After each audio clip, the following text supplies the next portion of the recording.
Hi, welcome to our tech tutorials. In today's video, I walk you through the exact steps to link your WhatsApp account with your Facebook page or personal profile. If you've been wanting to streamline messaging, make it easier for customers to reach you, or simply connect both platforms for smoother communication, this guide has you covered.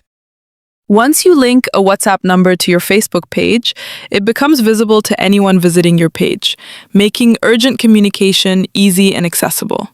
You can connect up to 50 WhatsApp numbers to a single page and choose which one to use for specific ad campaigns. How to add your WhatsApp number. Open the Facebook app and tap the three lines in the top right corner. Go to Settings. If you're managing a Facebook page, scroll down and select Linked Accounts.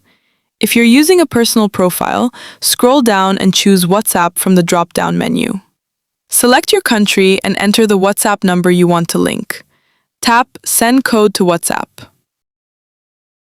Open WhatsApp, copy the 6-digit verification code, and return to Facebook to enter it. After verification, tap Continue to complete the setup. Your WhatsApp number is now successfully linked. You can immediately start creating WhatsApp ads or revisit the setup later. On the final page, choose whether to display the WhatsApp button on your page and whether your number should appear in the page description. If you have any questions or need assistance with setup, feel free to leave a comment. I'm here to help. Don't forget to subscribe to the channel.